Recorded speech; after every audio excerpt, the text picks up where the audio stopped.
Hi there, I'm Stefan Ytterborn. I'm the CEO and founder of Cake Motorcycles.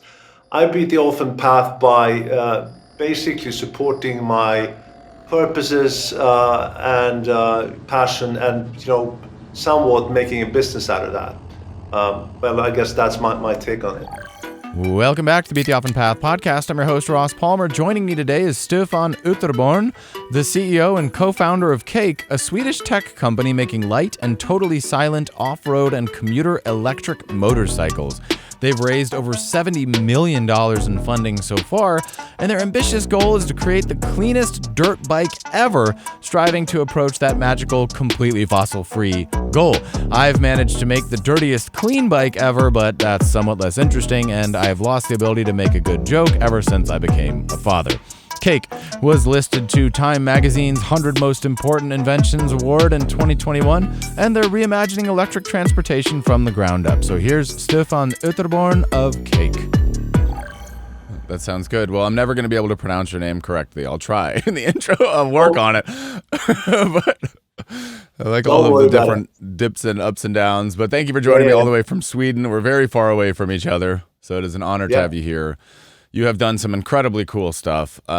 You have some incredible products, and I was curious to get some insight into how you arrived at this company idea, how you arrived at these types of products, and get some insight into your brain. Yeah, we'll see if where that takes us. But basically, at this point in life, I'm running a company named Cake Electric Motorcycles that I actually started, operationally back in 2016. And I think I'll get back to it in a while. But generally, the common denominator in everything I've been doing throughout my life has been to bring purpose, and I've done that through a number of different journeys. I'd say that everything has had some kind of a user focus in terms of providing physical products. So prior to starting Cake, I founded a company named POC with the mission of saving lives and reducing consequences of accidents by developing better and more accurate protection for gravity sports athletes, skiers, snowboarders, cyclists, and so forth. The Cake journey started for other reasons, basically. I actually ran into an electric motorbike at a sports trade show in Munich named ISPO in 2013. And I'm not a motorcycling geek. I'm rather the opposite, the guy who puts my finger up when there's a Rory Ducati passing by in the street, feeling like, hey, get lost, you're disturbing. So, but what really got me going back then was, jumped, bumped into that bike and felt like, wow, that's interesting. A vessel to be able to bring me back country without disturbing or without polluting. So I got the bike, and that's, I was stoked from day one when I started riding those bikes. So that's pretty much the random, thing that occurred, and that led me to get started. So that was an e-bike that you tried, an electric bike? Yeah, that was the first electric e-bike. So what I did was basically running into this electric whatever, and with the insight of realizing that being able to get out there without polluting or disturbing was what Yeah. got me going, and from there I have a number of stories, that from one thing to another, one thing led to another, and I'd say that just sharing a few of those perspectives was, with friends, anything from motorcycling pros riding these bikes, getting back to me saying, "Hey, Stefan, it's amazing. It's more like skiing power in the woods without the need for snow or slope, silent and flowy and fantastic." And then I had young women for the first time trying these bikes. And when I'm talking about bikes, what really happened was that I got that first bike, and a few summers later, I actually had more than 10 bikes in my barn at my country house I from believe it. different, suppliers at the time, early stage. Anyhow, these young women, for the first time, daring to jump on a motorbike due to the fact that there was no scary noise. You didn't need to clutch. You didn't need to change gears. So, helmets on, boots on, and idling away really slowly, and then getting back to me after 20 minutes, at high speed, sliding in front of me saying, "Hey, Stefan, this is the most amazing thing I've done in my life." And that's when I started realizing that, it's inclusive. Anyone can ride.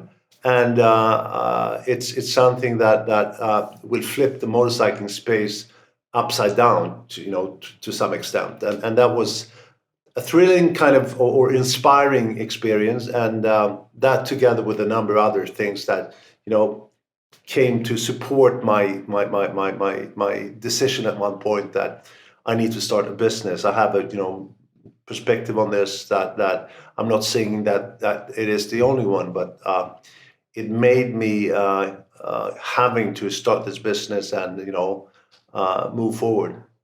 Yeah. Well, it's a common thing to collect these things once you've tried them. I want to collect them. Since I got my first e-bike, the desire is to get different kinds of e-bikes because they have different functions, one without shocks, one with shocks, one that can go up Yeah, mountains, yeah, one that's for daily yeah. commuting. So I understand how you ended up with And 10 I'd of say them. that yeah, So and that was early knowing stage that too. So I'd say that. Go ahead. stage two, I was going to say, knowing that, that you have all of these different competitors in the market already, what was it that made you think, what was the insight that you thought you had that was different than what was already out Yeah. there? So basically, everything in the market at the time would be just swapping drivetrain from combustion engine to electric. Everything else the same, when it comes to sizing and geometry and kinematics and all that. And the thing is that those components or aspects of a combustion engine motorbike, they've developed over time to support the combustion engine drivetrain, while the character of an electric one is totally different. And no one was really optimizing the chassis together with the electric drivetrain. The consequence of that was that they needed to put on tons of battery cells to promote the level of performance they were intending to achieve. My take on that was very different, and I just my gut feeling told me that if I could build super light instead, and therefore being able to reduce the number of battery cells with a lighter vehicle, I could potentially get to the same performance, but with a totally different category or type of motorcycle. And that's where that was the kind of product, I'd say, spark or aspect that got me going. And that happens in conjunction with a market which is transitioning towards electric, and that would actually boom when it comes to where our line part of future revenues would come from, which is basically urban transportation. We will always stick to the off-road side of things, and that's where we started. But that has more to do with our perspective on sustainability, which is basically dealing with what we think is the worst enemy against sustainability, which is our pace of consumption. We buy too much garbage too often, that ends up being thrown away before we know it. So in this case, our kind of core direction is to make sure that we can extend life cycles. And we do that through four parameters, which is purpose, innovation, performance, and physical quality. And therefore, we need to understand what it takes, to develop a bike that would jump 30 yards and do a double flip, to be able to implement that kind of, know-how when it comes to making, engineering, material, and so forth into bikes being used for, commuting. So it's that perspective of off-road and utility that kind of embraces what we're trying to achieve. And have you achieved that 30 feet jumps and double backflips on it? Yeah, that's happening, and that is an ongoing. We're actually launching next week a next generation of performance bikes I saw that. that takes It'll this be in the another past 50. when this episode airs, but from today, it's in the Yeah, future. Yeah. yeah. Exciting. So you have a range of different bikes for different purposes. So what is why Yes. is the sustainability idea tied to the dirt bike specifically? What about that one? Well, I think that in general, again, that's where we get the knowledge from in terms of how to How to make something produce stuff tough which and is rigid enough to support the yeah. extended life cycle perspective Mm. in general. So we always need to make sure that we're in the forefront in terms of performance, and to ensure that there is that durability component to what we do. And it's Mm. also when it comes to the actual bike itself, but also to understand the technical side of the drivetrain, which is an ongoing, and again, we're in a space which is developing super fast. So we need to make sure that we understand those aspects as well, and not being victimized by someone else who's actually leading the motor side of things.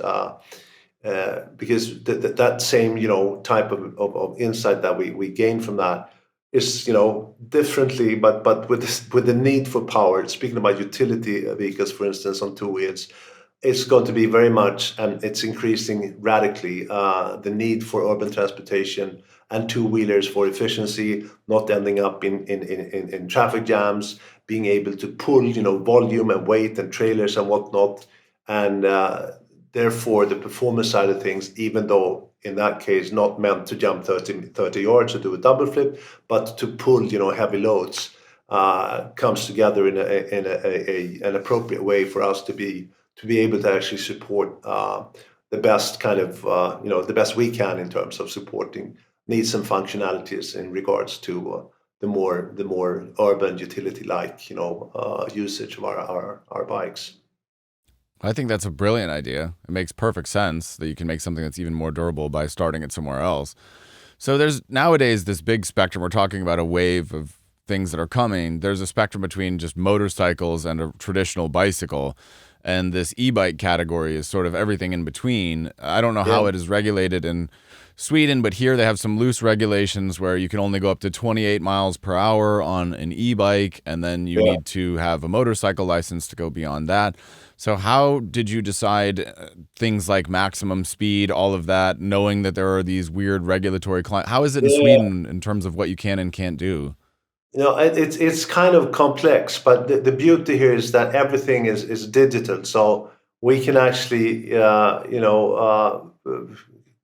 prepare the bikes digitally to support the different regulations and aspects in regards to speed, to power in general, to whether in one state can ride a specific vehicle from you're 13 and another one when you're 15 and whatnot. So actually, with the total range of five different platforms, we have everything from something that anyone can use without a driver's license at whatever age, through mopeds and scooters and light motorcycles to heavy motorcycles. So basically, what we've had to do to make sure that there are no voids in what we're offering in regards to lawmaking and regulations, and again, different in different countries and between states and so forth. And thank God, everything can be tuned software-wise just before delivery. So, the same bike might have different specs between two states bordering each other in America. So and if that had been combustion, we would have had to do this mechanically. But thank God, it's it, Just it's not. you just set a governor on it. So what Yeah. is the top spec bike that you produce in terms of range and speed? Or So that's in the I mean, works? depending on what you so looking at off-road bikes, it's something which is uh, speaking about this it's sorry it's very detailed, but it's something that actually performs with 450 newton meters at the back wheel, which is extreme torque. It's something that speed wise would take you miles wise. That it's an off-road bike, so its top speed is not crucial, it's the torque, but it gets you to about 70 miles per hour. Mm. And range wise, you can ride that on a medium riding mode for like 3 hours. And I'd say on the utility side of things, you have bikes that would pull a car out from the side of the street, and you can actually ride that for 200 k's, which ought to be like 120, 130 miles, I guess. Well, one of these things, so you start with a certain idea, you start with what you think is a gap in the market. You're trying to make this thing lighter, you're trying to make it tougher. How has the response been? Which community or group of people has been the most responsive to what you've been doing? Have there been uses for it that have come out that you didn't expect when you began? I think that, to be honest with you, not being a motorcycling guy myself from the beginning, I was a bit shy to address the motorcycling market. So the first thing I do is actually, launching the first off-road bike, the first bike we did, the Calc bike, a limited edition, 50 units, at the Outdoor Retailer Show in Denver in 2018. Mm. And, it's an outdoor show, so fellow exhibitors would be anything from Patagonia to Marmot or North Face or whatever.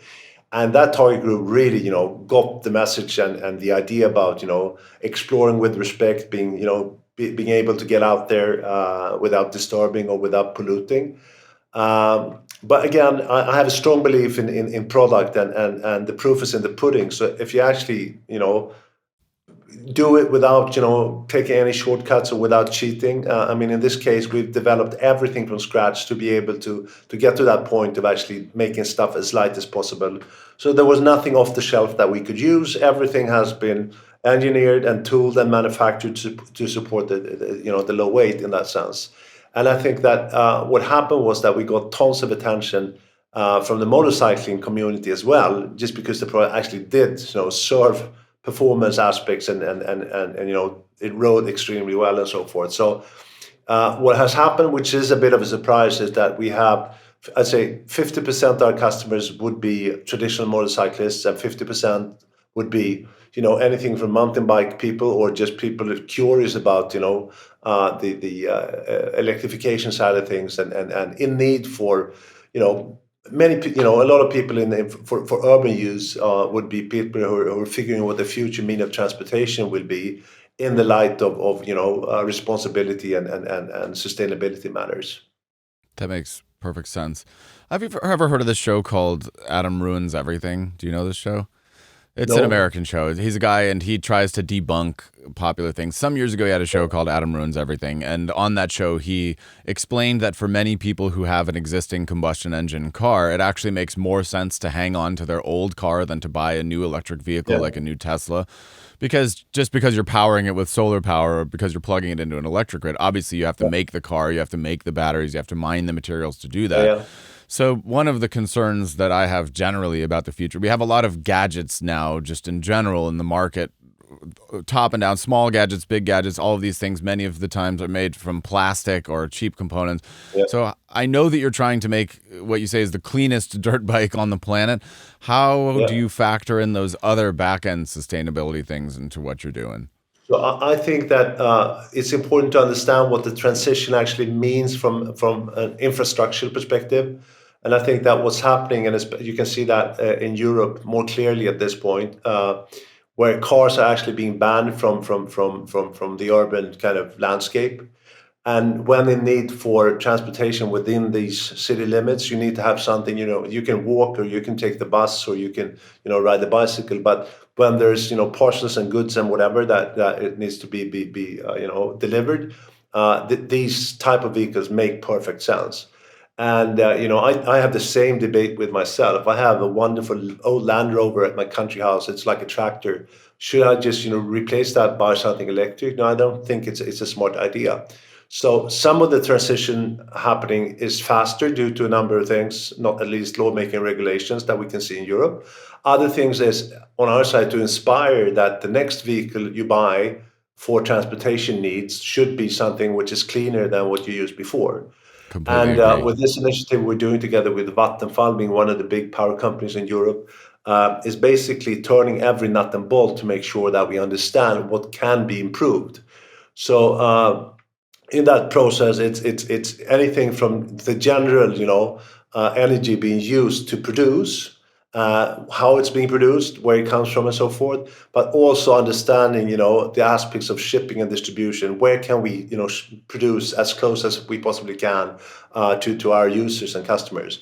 How can we, change use of material, from plastic to something which is a paper-based hard,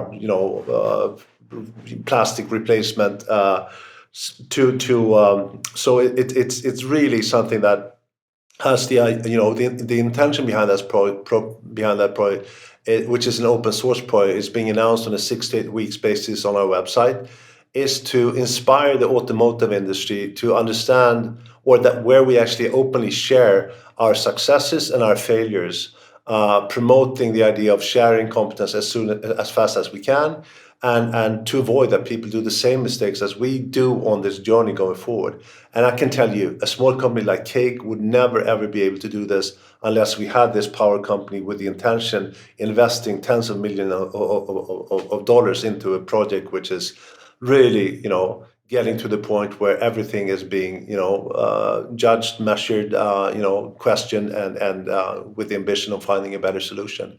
Will we get to 100% fossil free? No chance. We'll always leave traces, but we might be able to get to 75 or 83%, which is amazing. And so it's a wonderful initiative, and we need to be humble about things because Yeah. everything we do, being human beings, will leave traces. We just Yeah. need to improve and make it less, Yeah. conquering or hostile when it comes to our common obligation towards planet Earth, and make sure that we change matters, behaviors, means, and attitude, I think. Do you feel that you always had that sense? You said common obligation to our planet. It seems we live in a world where not everybody feels or shares that common obligation or perceives that we do have a common obligation. I certainly do. Have you Yeah. always felt an obligation to the planet? Is that something that you developed over the Yeah, I years? think, but I think that that might also be something which is somewhat, socially related to Sweden to some extent, or maybe I Scandinavia. love Sweden and Scandinavia. As Yeah. Scandinavia being a part of Europe and whatnot. Yeah. And I'm not saying that we're better. I'd say that there's something in Sweden which is, I think, that is really that has shaped the mindset of Swedes. There's something called the all man's right. And the all man's right means that you're allowed to move freely in nature, wherever it might be, even on private land, as long as you don't disturb someone who has, their house nearby and so forth. So of course you can get into someone's garden and put up a tent. But when you're moving out in nature, in the mountains or in a forest or whatever it might be, as long as you don't move anything or actually break branches and trees and whatever it might be, you can pick mushrooms everywhere. But that has created some kind of a respect towards the environment, that also involves, I think, the responsibility created in that sense from when you're being a kid. And Huh. therefore there is this attitude. It's not the full answer, but it definitely, I think, kind of shapes our mindset towards feeling an obligation, from a more holistic perspective. Do you have any advice for when you know that you've found that kind of idea that you can sink your teeth into for 14, 20 Yeah, years? yeah, Again, yeah, there's a yeah, world full of ideas. Which one is the yeah, one you yeah. go all in No, on? I think that that is something that I've come to understand and learn throughout my own experiences. So, and without boring you with something that I would propose that this is the way you should be thinking, but I kind of, I have, my mind is a processing mind. So when there's something that catches me, I start, developing that idea, and together with, developing it in a forward kind of motion. There's also the other side of me, which is always criticizing that idea, trying to kill it. And uh, in the end, you get to a point where you realize that no, I'm not going to do this because it has these and or those, shortcomings or whatever it might be. So a few times in my life, and I think that I think I've done, started 7 companies or something like that. Wow. Uh, the same thing happened all those 7 times, which was basically, getting the goosebumps when everything comes together, when all Wow. stars are aligned. You kind of, you get to the point where, okay, and then that feeling is like there's nothing that can stop me. I need to make this happen. So that is how I've, and also, it's sometimes I've had gaps in my life when I realized I need to leave this industry or this space. I need to do something else. And then I've potentially been, working on filtering, digesting 5 to 7 different ideas in parallel. And in the end there's one that sticks out. And I think that the longest kind of not knowing exactly what I was committed to doing was potentially 18 months. So also, without saying that anyone would have the same experience, or if this is something that everyone could actually experience, not trying to be unique, but just being, generous about the fact that we might be different, and this is how I do it or how I work. But I've also learned not to stress myself when the perfect idea is not kind of shaped, immediately or at once, then I just keep working on it. And then eventually, knock on wood, so far in life, it has come to me when I'm like, okay, this is your call. Mm.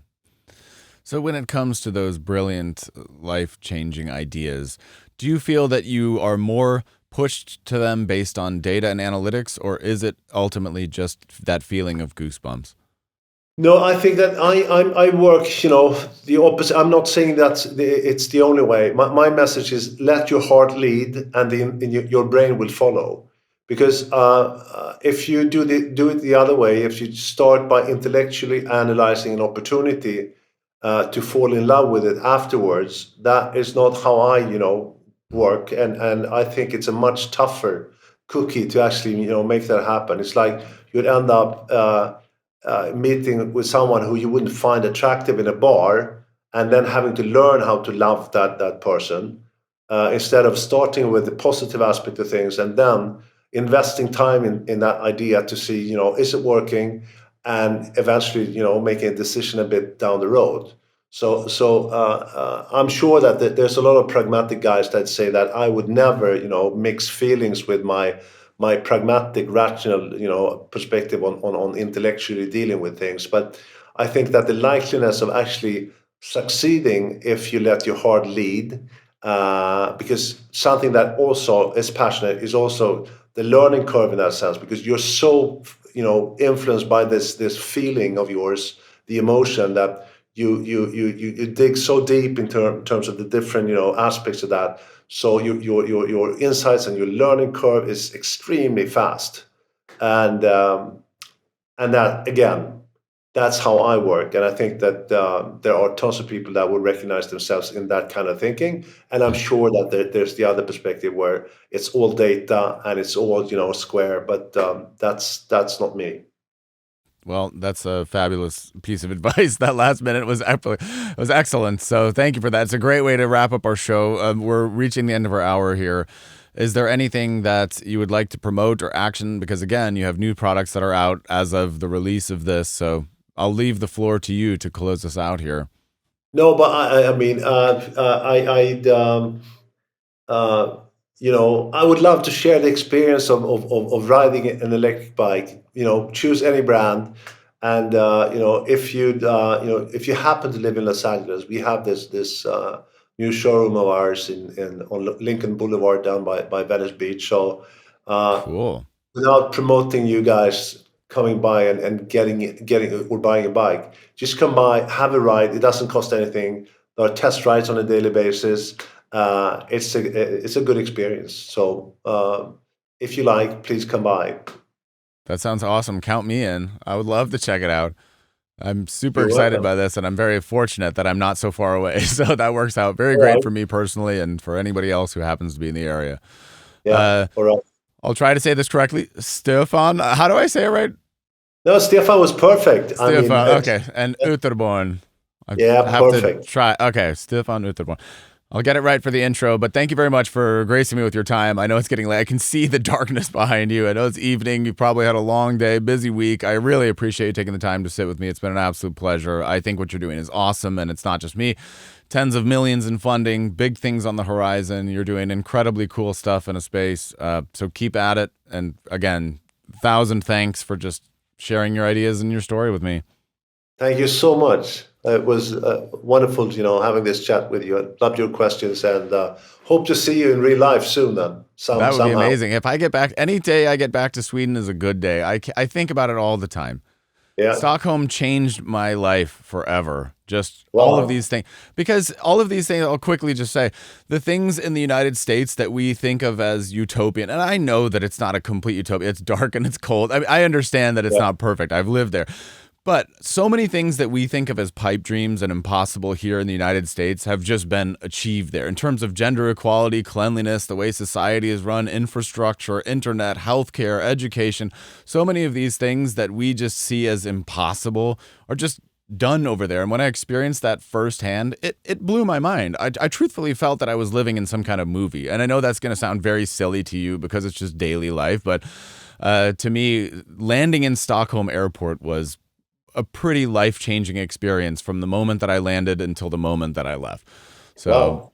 big fan. If it wasn't so cold, I would have moved there a decade ago. That's the All truth. right. Literally.